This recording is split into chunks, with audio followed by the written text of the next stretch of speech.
ದಿನಾಂಕ 28/12/2025 ನಮ್ಮ ವಿಜಯಪುರದ ಮಹಿಳಾ ಪೊಲೀಸ್ ಠಾಣೆಗೆ ಬೋರಮ್ಮ ಲೋನಿ ಅನ್ನೋರು ಬಂದು ಕಂಪ್ಲೇಂಟನ್ನು ಕೊಡ್ತಾರೆ. ಅವರ ಮಗಳಾದಂತಹ ಸವಿತಾ ಅನ್ನೋರು 2017ರಲ್ಲಿ ರಾಜಶೇಖರ್ ಶಿರ್ಷಾಡ್ ಅನ್ನೋರ ಜೊತೆಗೆ ಮದುವೆ ಆಗಿರುತ್ತೆ. ಇಬ್ಬರು ಗಂಡು ಮಕ್ಕಳನ್ನು ಕೂಡ ಇದ್ದಾರೆ. ಮದುವೆ ಸಂದರ್ಭದಲ್ಲಿ ಬೆಳ್ಳಿ ಬಂಗಾರ ಆಭರಣಗಳನ್ನ ಕೊಟ್ಟಿದ್ದೀವಿ ಅಂತಂತಲೂ ಹೇಳ್ತಾರೆ. ಮಕ್ಕಳು ಹುಟ್ಟಿದಾದ್ಮೇಲೂ ಕೂಡ ನಾವು ಗಂಡನಿಗೆ ಮತ್ತು ಗಂಡನ ಮನೆಯವ್ರಿಗೂ ಕೂಡ ನಾವು ಬಂಗಾರವನ್ನು ಕೊಟ್ಟಿದ್ದೀವಿ. ಅವರಿಗೆ ಪದೇ ಪದೇ ಮಾನಸಿಕ ಕಿರುಕುಳ ಮತ್ತು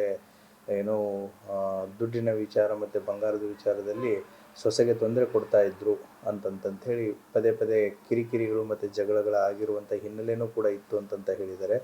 ದಿನಾಂಕ 28ನೇ ತಾರೀಕು ಈ ರಾಜಶೇಖರ್ ಶಿರ್ಷಾಡ್ ಮತ್ತು ಅವರ ಜೊತೆ ಇದ್ದಂತಹ ಅವರ ತಮ್ಮನ ಹೆಂಡತಿ ನಾದಿನಿ ಮತ್ತು ಅತ್ತೆ ಎಲ್ಲರೂ ಕೂಡ ಮನೆಯಲ್ಲಿದ್ದಾಗ ಜಗಳವಾದಾಗ ಆ ಸಂದರ್ಭದಲ್ಲಿ ತಮ್ಮ ಮಗಳನ್ನು ಕುತ್ತಿಗೆಯನ್ನು ಯಾವುದೋ ಒಂದು ವಸ್ತುವಿನಿಂದ ಹಿಚ್ಚುಕಿ ಅಥವಾ ಸ್ಟ್ಯಾಂಗ್ಯುಲೇಷನ್ ಮಾಡಿ ಕೊಲೆ ಮಾಡಿದ್ದಾರೆ ಅಂತಂತೇಳಿ ಒಂದು ಕಂಪ್ಲೇಂಟನ್ನು ರಿಜಿಸ್ಟರ್ ಮಾಡಿದ್ದಾರೆ. ಆ ಹಿನ್ನೆಲೆಯಲ್ಲಿ ಮಹಿಳಾ ಪೊಲೀಸ್ ಠಾಣೆಯಲ್ಲಿ ಕ್ರೈಮ್ ನಂಬರ್ 182/25 ಅಂಡರ್ ಸೆಕ್ಷನ್ 85 ಮತ್ತು 103 ರೆಡ್ ವಿತ್ 190 BNS ಅಡಿಯಲ್ಲಿ ಪ್ರಕರಣ ದಾಖಲಾಗಿದೆ.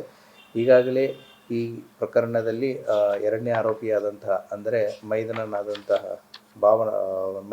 ಶರಣ್ ಕುಮಾರ್ ಸುಭಾಷ್ ಶಿರ್ಷಾಡ್ ಅನ್ನೋನನ್ನು ಪೊಲೀಸರು ಕಸ್ಟಡಿಗೆ ತಗೊಂಡು ವಿಚಾರಣೆಯನ್ನು ಒಳಪಡಿಸಿದ್ದಾರೆ.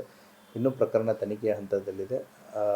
ಪೋಸ್ಟ್ ಮಾರ್ಟಮು ಕೂಡ ನಡೀತಾ ಇದೆ. ಸೋಕೋ ಆಫೀಸರ್ಸ್ಗಳು ಕೂಡ ವಿಸಿಟ್ ಮಾಡಿದ್ದಾರೆ. ಆದಷ್ಟು ಬೇಗನೆ ಈ ಪ್ರಕರಣಕ್ಕೆ ಒಂದು ಲಾಜಿಕಲ್ ಎಂಡನ್ನು ಪೊಲೀಸ್ನವರು ಮಾಡ್ತಾರೆ. Thank you. ಆರೋಪಿ ಪತ್ತೆ ನಡೀತಾ ಇದೆ. ಈಗಾಗಲೇ ಒಬ್ಬ ಆರೋಪಿ ನಮ್ಮ ಕಸ್ಟಡಿಯಲ್ಲಿದ್ದಾನೆ. ಆ ಆರೋಪಿಯನ್ನು ವಿಚಾರಣೆ ಮಾಡ್ತಾ ಇದ್ದಾರೆ. ಏನೇನಾಯಿತು ಅಂತಂತೇಳಿ ಸೀರೀಸ್ ಆಫ್ ಇವೆಂಟ್ಸು ಮತ್ತು ಅದೇ ರೀತಿ ಉಳಿದಂಥ ಆರೋಪಿಗಳನ್ನು ಕೂಡ ತಪ್ಪಿಸ್ಕೊಂಡಿದ್ದಾರೆ. ಆದಷ್ಟು ಬೇಗ ಅವರನ್ನು ಕೂಡ ಪತ್ತೆ ಮಾಡಲಾಗುತ್ತೆ.